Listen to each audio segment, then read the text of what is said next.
So yesterday, getting off the elevator at school, and one of the teachers that I despise because of the way that she teaches was standing, getting ready to come onto the elevator. She looks at me and she says, "Hey, how are you?" Thinking that she probably doesn't remember me, she's just being nice. I was like, "Hey, how are you?" And she was like, "I'm good, I love your SpongeBob hat." What is up, guys? So today we are back with another deep dive of another highly requested Pokemon. I'm slowly whittling these down, so the only ones that are left have only been mentioned a couple of times a piece so far. After today, it's basically going to be like trying to scrape together the oddball picks in the meta, some other things that aren't really like looked at too often. I still am working on the best in type videos, and I also want to do a video revolving around the Three Kings. So I'll kind of have to figure out where that goes, but yeah. So today we're actually going to be talking about Steelix. So Steelix is actually a steel and ground type Pokemon at level 40, 15 IVs across the board. You can max out at 24-14, which to me that screams that he is probably a powerhouse in the Ultra League here. Now you can achieve a 1500 at level 24 with a 0 attack, 14 defense, and 15 stamina IV spread there. According to my math and my spreadsheets, Steelix does actually end up ranking 4th in bulk, which technically would be 3rd if we don't include Probopass, since he's currently not out yet. And then he also ends up ranking 3rd, technically 2nd for the same reason, in stat product there. So very, very respectable stats, very, very respectable bulk. Nothing to really bat an eyelash at. Moving on to his moves here, so being said we are steel and ground type, I do have our moves color-coded for the stab bonus. So looking into our fast moves here, we only have 2, being Iron Tail and Dragon Tail. And at first, you know, Iron Tail kind of seems pretty enticing, I guess you could say, because of the steel typing. You could use it against the ice types in the meta. But honestly, the just sheer amount of energy that Dragon Tail brings with it, just overpowering this only 2 energy per turn here from Iron Tail, as well as Dragon type being able to hit those dragons for super effective damage, as well as just being a better energy gaining move. Both very respectable with 3 damage per turn each. Just Dragon Tail ends up inching it out there with the extra energy per turn.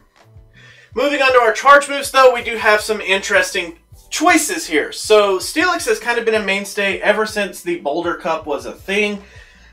Steelix has really started to prove that he is a long-term investment. You can kind of invest in a Steelix, and I think most of the cups that he appears in, he's going to be kind of relevant, being whether he gets chosen because of the steel or because of the ground typing. He's got some moves that really set him up to be an interesting pick. As far as these charge moves, Earthquake and Crunch here being probably the 2 most important moves that he has. Now, my personal moveset that I went with for this video was the Dragon Tail, Earthquake, and Crunch combo. And the reason for that, even though Heavy Slam does kind of hit some of the meta with super effective damage, Crunch being just so much faster, and as well end up hitting for the same damage here, you get a really nice package inside of Crunch, being able to break some shields. You also have this kind of shield baiting technique that you can use with Crunch versus Earthquake. Am I going to hit you with the Earthquake? Am I going to hit you with the Crunch? Kind of, you know, really depends on how you want to play mind game. Speaking of moveset, let's actually take that moveset and put it into our shield situations here.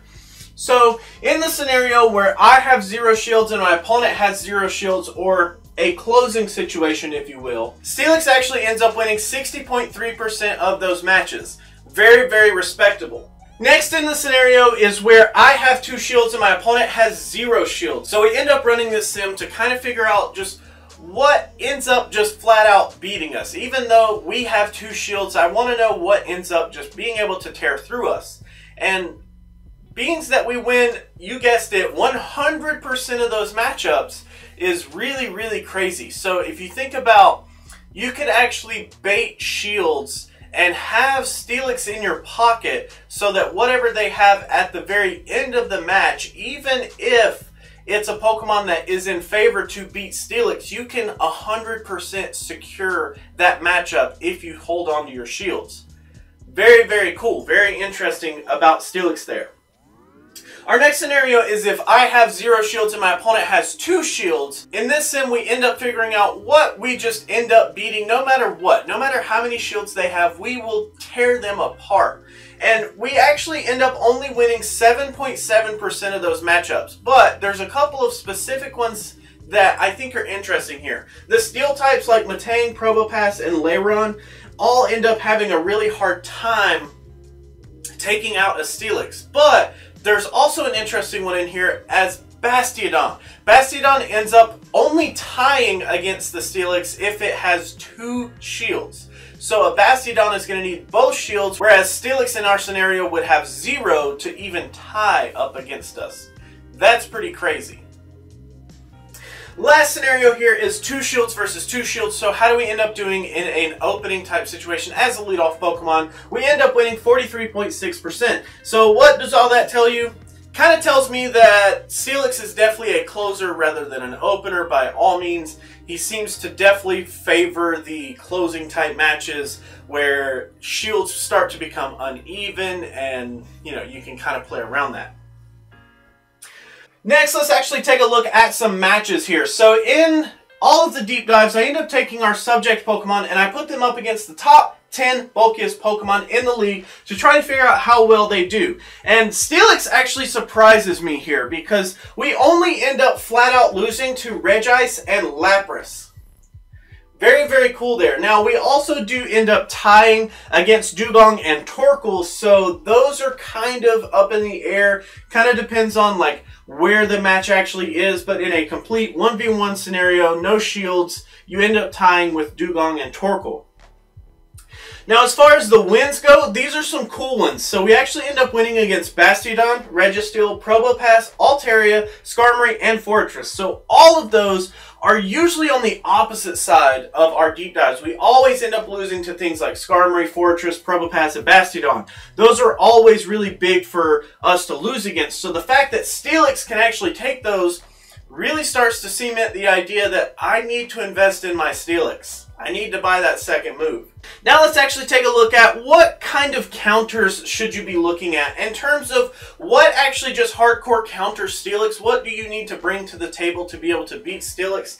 Things that are fire type Pokemon like Typhlosion, Combusken, and Charizard, they all do really, really well up against Steelix here. Considering that he is kind of weak to the fire typing, it ends up making him fall to those Blast Burn type Pokemon. And caveat here to the fire typing, even though a lot of the fire types do take him out, fighting types as well, it was just kind of hard to include them because it's kind of just like Lucario. Infernape beats Steelix if it uses fire moves, but it loses if it uses Rock Smash. So, you know, Infernape's kind of up in the air depending on which moveset they bring in, but in general, fire types are very scary for Steelix.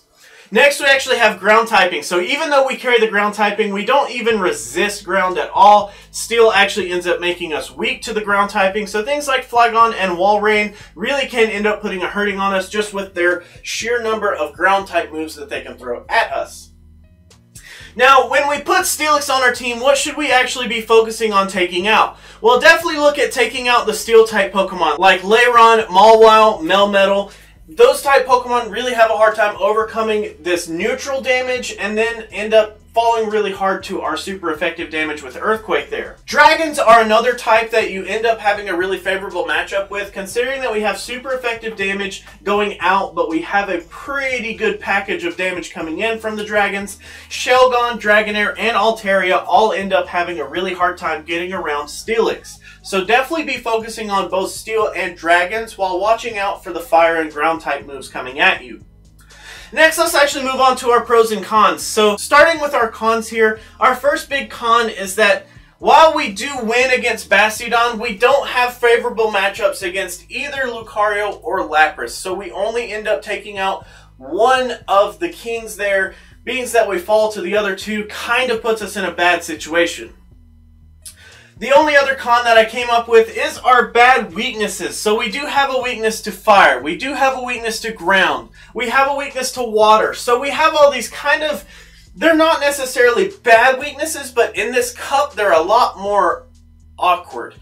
Things like Lapras, Celio, Dugong, all of those are going to carry water typing so they can get to our Steelix.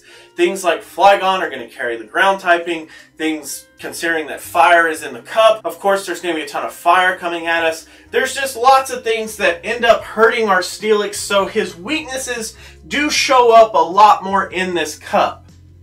Moving on to our pros though, we have a huge amount of bulk. So Bastiodon, of course, is our #1 bulk in the cup, but being 3rd in bulk, pending that Probopass isn't released during this cup, that's huge. That's really, really big. So Steelix has a huge amount of bulk, and I think that really just has a lot going for him. He has a ton of bulk that just ends up working out in his favor in this cup alone. Our next pro here is just the amount of great moves that we have. Having access to Dragon Tail in this cup is huge. Earthquake in this cup is huge. And even though Crunch doesn't hit much for super effective, it does actually do a lot of neutral damage to the cup. And I was even thinking yesterday, like, Crunch would actually hit some of the psychic types like Bronzong that come up.